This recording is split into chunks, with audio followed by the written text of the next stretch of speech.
a set goal. You wanted to pay down your student loans after 3 years. You met that goal. What prompted you to take it from that mindset and turn it into a business? Today on Time We Discuss, I have Rachel Durci with me from Effortless Budgeting. Rachel, thank you for joining me today. Yeah, thank you so much for having me, Dan. You talk about finances, financial wellness. I want to know what you do. So tell me, what is a typical day like for you as a financial wellness coach? Yeah, well, there is no typical day. It's very different, as I'm sure many entrepreneurs probably understand. Um, but some of the things I do is I do like post on social media, so I'm creating social media content. I also have a blog, so I'm creating some blog content and my newsletter. And then I also obviously do coaching sessions with clients.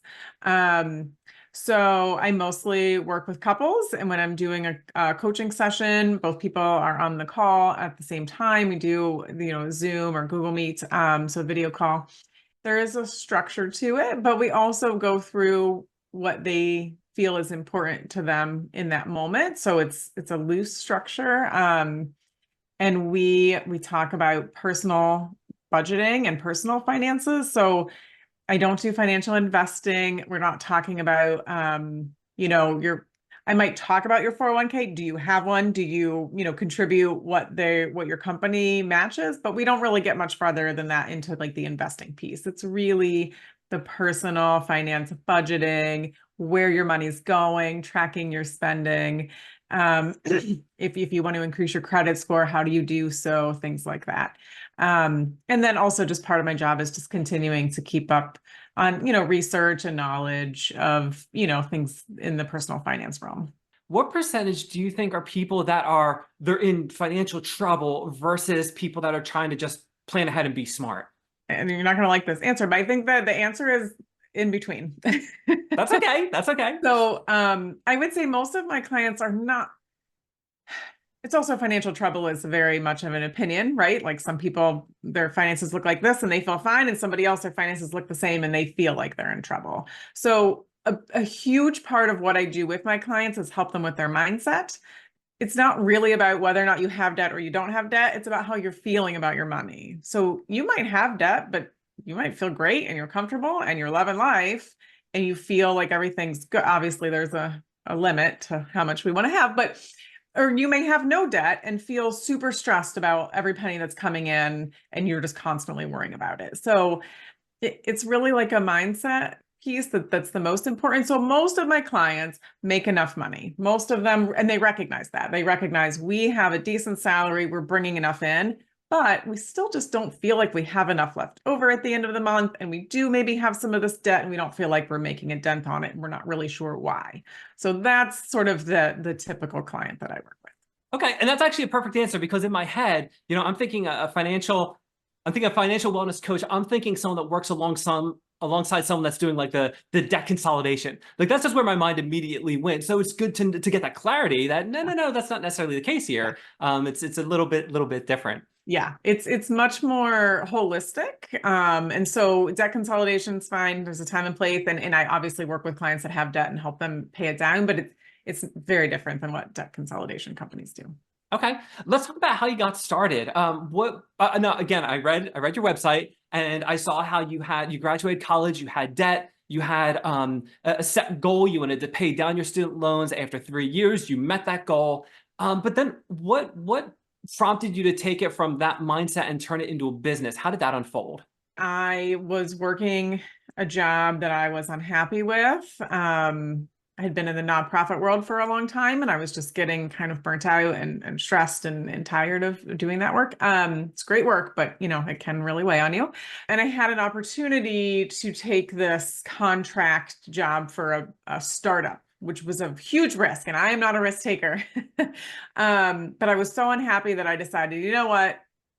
I have to do it. So I quit a good paying full-time job with benefits to take a job that didn't have any of that.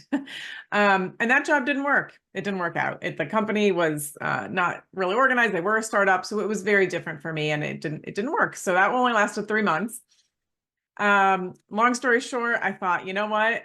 I have an opportunity right now to work part-time while I try to build this financial coaching business that I've been thinking about for most of my life, but honestly wasn't really even sure it existed until like a year before I started my business.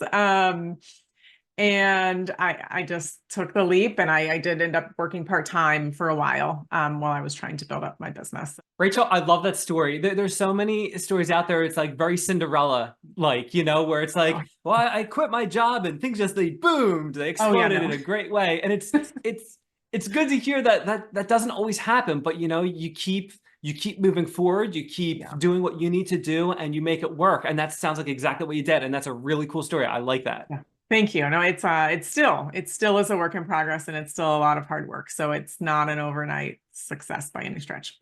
I believe that any entrepreneurial venture is like that. A lot Yeah. of hard work, but at the end of the day, there's a lot of reward that goes Yeah. like anything else. You put a lot the amount of work you put into it is directly proportional, I think, to the amount of satisfaction you get out of it. Right. Exactly. Yep. Agreed. Mhm. Okay, so you talked about working with primarily couples through some kind of video connection platform. Do you do all of your work remotely, or is there any face-to-face? Other than some networking, I do all my work remotely. Okay. Mhm. Um, So my clients can live anywhere in the United States. I have had a couple clients in Europe. It's not my preference because I'm just not as comfortable and knowledgeable of, the money practices in different countries, but anywhere in the United States. Okay. Okay. Now, so going back to your schooling, did you go to school for business? Did you go to school for marketing? How has your education led into what you're doing now? Has it had any effect from an educational perspective? Has it helped you develop your business? What's that been like? So I think on the surface, it hasn't, but digging in, it has. So I went to school for basically nonprofit, like social work stuff. And I did that for 20 years. I was in nonprofit. And while it doesn't seem like that would relate, the honestly, the most important piece to me being good at my job is um, my ability to connect with people and to be empathetic and to be understanding. Because, like I said, I'm not doing the investing piece, so I don't have to know all the details of percentages and paybacks and all that. I obviously, and also my personal experience growing up is what helps me recognize and understand some of those more specific, like how do you budget, how do you track your spending, those kinds of things. But the rest of it is really like your personality. And I spent a lot of time in my career building up my empathy and recognizing that people are different from me and understanding where they're coming from and listening, right? A lot of listening skills that are involved as well. So a lot of sort of the more personality side of it, I think that has, I guess it's not so much the education, it's more of the work I did after I got my education that has provided me with sort of the right type of personality to be able to do my job. I love to talk about credibility. Anytime you're starting a new business, it's extremely hard to get that first client, the very first one that believes in you. Talk to me about that. What was that process like getting your very first client to build that credibility? Well, honestly, I started with friends and family. And also I started doing that with friends and family for years before I even had a thought of building a business like this. So I had been sort of supporting some other people in my life with their budget and stuff because it's always something I've been naturally good at and also comfortable with. That's the thing, is a lot of people are not comfortable talking about money, and I'm very comfortable talking about it.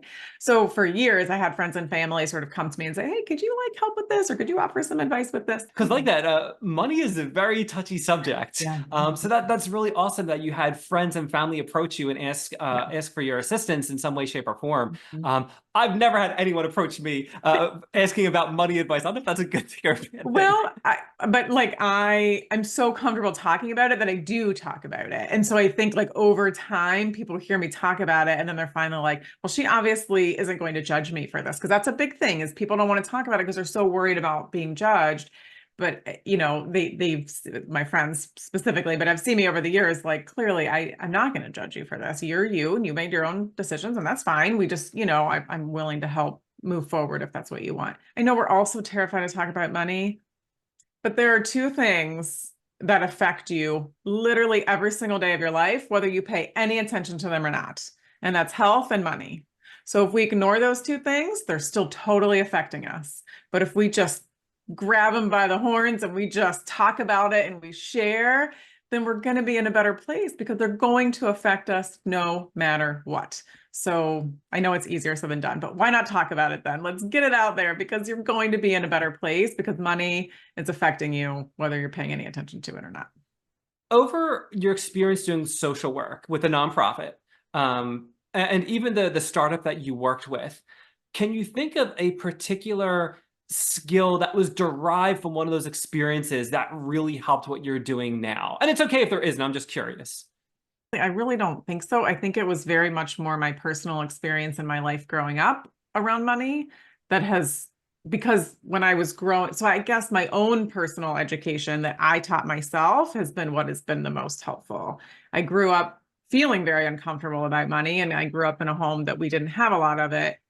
And I wanted to do better, or I wanted to do different when I got older. And so as a high schooler and maybe even a little younger, I was doing my own research on like, what is a credit score? What does it mean? Why do I need it? How do I increase it? How do I use a credit card? How do I budget? I was doing my own research on that. And so I guess more of my self-education is what has helped me many years later be good at what I do, not really the classroom educations. I didn't learn, the only thing I learned about finances in school, in high school or college, was how to balance a checkbook, which frankly is addition and subtraction. So so that did not help. And we need way more education than that to really feel confident in our finances. Yeah, it's funny. That's the same degree of education I got on finances when I was in school, the Yeah. balancing the checkbook, and that was it. Let's talk about business specifically, not necessarily what you do with your business, but business specifically. With How did you prepare yourself for that part of it? Did you look into online courses? Did you just tap your resources? Because I saw you have a website. So do you have web skills? Like how did that business part start to unfold for you? Yeah, I am not an expert on this, so don't take any of my advice. But um, I really tapped into, so there's a group on Facebook specifically for financial coaches. And so I joined that long before I started my business and just, kind of fiddled around with that a little bit and just started doing my own like research on like how to structure my program and how to reach people. I paid someone to get my website started. So this is not somebody who does this full time, it's somebody who kind of does it on the side. And so she got it started because getting them from scratch, I would have had no idea what I was doing. But from there, I've been able to update it myself and change things around and move things around, and I'm feeling much more comfortable with it. But it just kind of took a lot of trial and error. I didn't have a lot of money to spend on it, but I also really enjoy the learning and the digging in and doing it myself. So I'm not really interested in, for me, and again, this is what I try to help people understand. Whatever is the best for you, that's what you should do. But for me, I didn't really want to spend a lot of money on somebody else doing all the work for me. I wanted to do it myself. So I learned a lot about how to do a website. And then I also paid somebody else, again, just to kind of get started with some SEO work. And she was wonderful. And she actually dug in and helped me understand how to do it myself. So she did some of the initial work and then, took me through it. And now I go through and I can, do some of the SEO myself. And yeah, and like social media, that's still no expert on that, but like how, like where to post on social media and how to do that kind of stuff. So let's say that someone wants to become a financial wellness coach. They want to do what you're doing. And maybe they don't have necessarily any kind of real financial background. Maybe they went to school for social work, kind of like you, or something similar. And they say to themselves, I'm pretty good with money. I know how to do this, that, and the other. What would be the next step for them? Is it finding a group on Facebook or other social media platform? How would they break into this? And what's the best way to get started in this industry? The group on Facebook is helpful. And I also early on, before or maybe right after, I also reached out to another financial coach in a different state that I found online. And we had a chat and I learned a lot from her. She also had a couple of things online that I paid for that she had put on specifically. I think it was specifically for like the clients, but I wanted to learn like how to, put together that program. So that would be my recommendation is to, yes, find maybe some groups, whether it be on LinkedIn or Facebook, whatever social media. I'm sure there's some everywhere. And and then reach out to another coach and ask them. And it doesn't even have to be a financial coach, because financial coaching is actually a subset of life coaching. It's just more niche in, in the financial realm. So even just a life coach, or honestly, even like a career coach may even be helpful, because we're all very similar. We just have like different specifics that we're focusing on, but it's a lot of mindset work. Because being a coach is really about supporting someone in helping them move forward. Like, everybody knows that we should spend less and save more, but if it was that easy, we would all be rich. So it's not really as much about like telling someone what to do. It's more of helping them recognize where they are, where they want to be, and then helping them sort of put their own goals together to get there. So I think you kind of have to do a similar thing yourself. Like, where are you now? Where do you want to be? What kind of steps do you need to get there? And who can support you along that way? And oftentimes it's other coaches or other like types of social media groups that you can just start learning from. Rachel, I'm glad you mentioned life coaches, because I was actually thinking about this earlier today. I've spoken with a number of different coaches. I had a performance coach. I had an emotional, well, she was an emotional wellness expert. But it seemed like kind of like that same idea. And I thought to myself, are they all like a subset of something? And apparently it is. They're all essentially life coaches with their own Yeah, like specialties, for lack of better words. exactly. Yep. Okay. So when it comes to what you do, are there certifications that go along with that? If someone wants to utilize if someone wants to utilize a financial wellness coach, should they be looking for someone that has any kind of certification behind their name, or does that not exist? What does that look like? I don't think you need a certification in financial coaching. There are coaching, like sort of more broad coaching certifications that I know some people get. I also don't think you need that. Okay. Because honestly, to be a real coach of any kind, doesn't matter what kind, you have to have the right personality. And if you don't have that, then you don't have it. And a certification is not going to teach that. The other important thing is that I have been doing this for 3 years or so. And not once has anyone asked me, what kind of certifications do you have?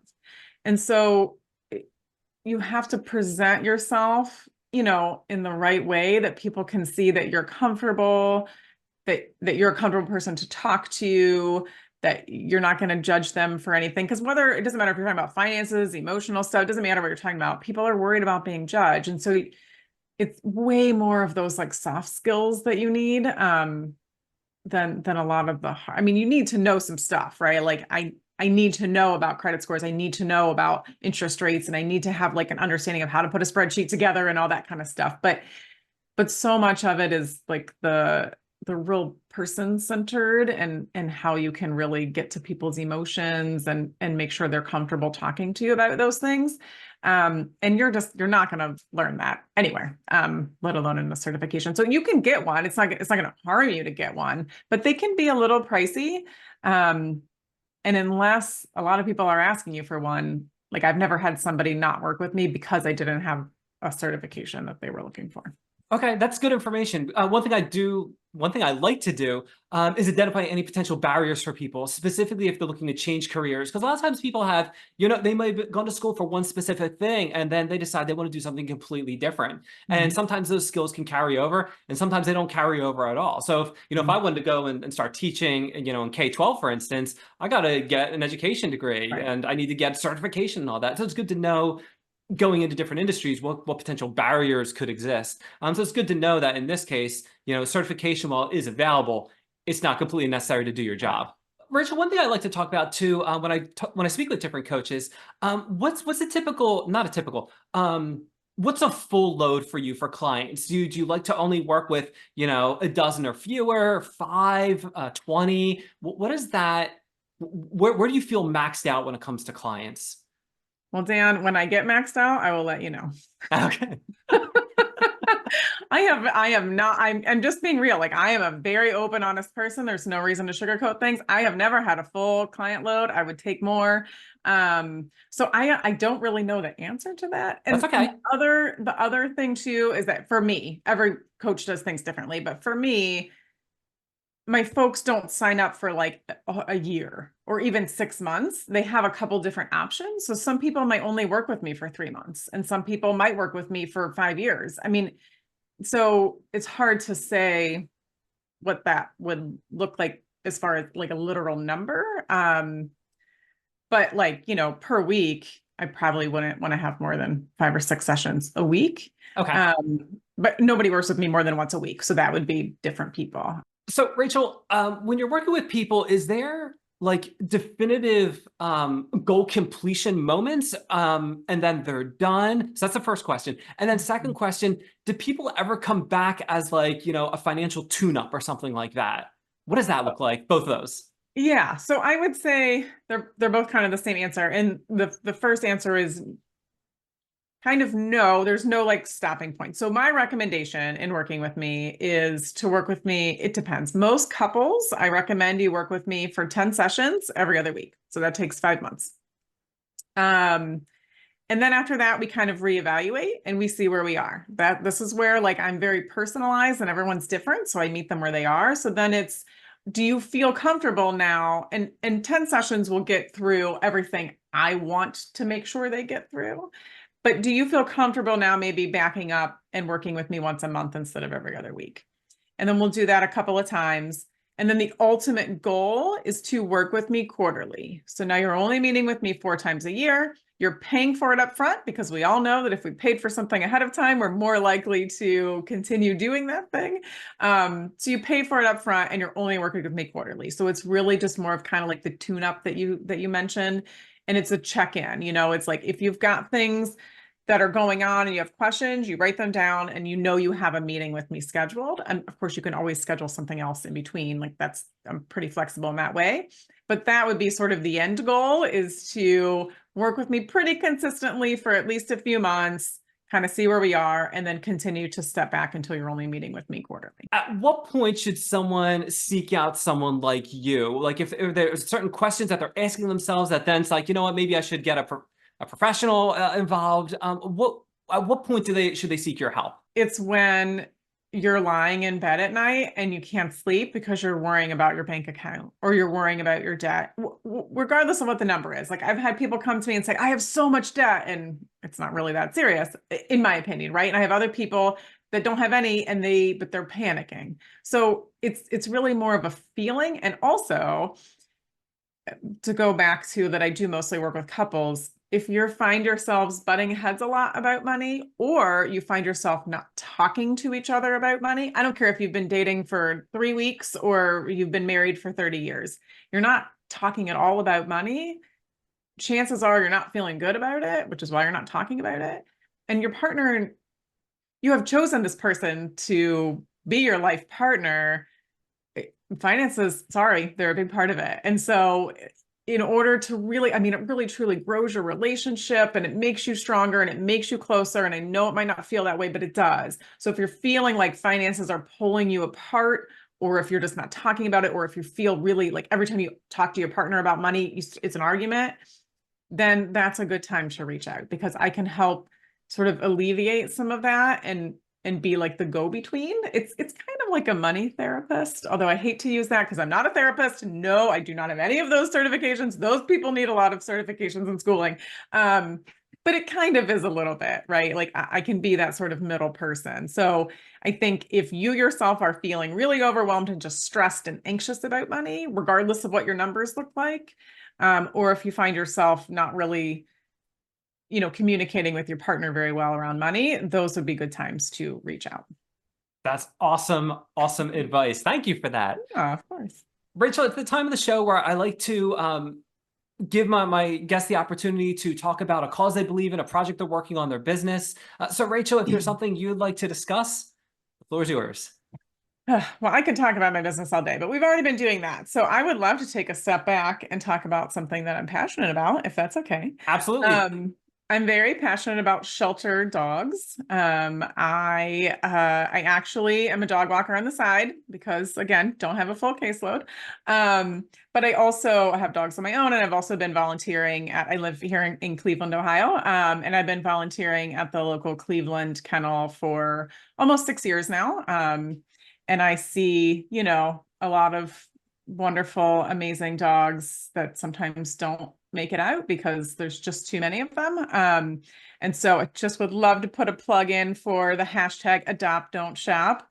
And really, like, if you're looking to bring in a pet, whether it be a dog or cat or whatever, really look at your local shelters, because we are feeling the stress and the animals are feeling the stress, and they didn't ask to be put in that situation. So yeah, if you're looking to add a pet to your home and get a best friend, then I really would love to just sort of push you going to your local shelter instead of going to, a breeder or your neighbor who just had puppies. Thanks for sharing that. I'll make sure I get all the appropriate links, the correct hashtags. I'm not sure that I typed that out correctly, so I'll make sure I get that from you. And we'll put that in the show notes. I'll put that on the website, so when people are looking for that information, they can easily find it. Wonderful. Love it. Thank you. Rachel, thank you so much for joining us today on Time We Discuss, and we learned what it's like to be a financial wellness coach. This was great fun. Thank you so much, Dan.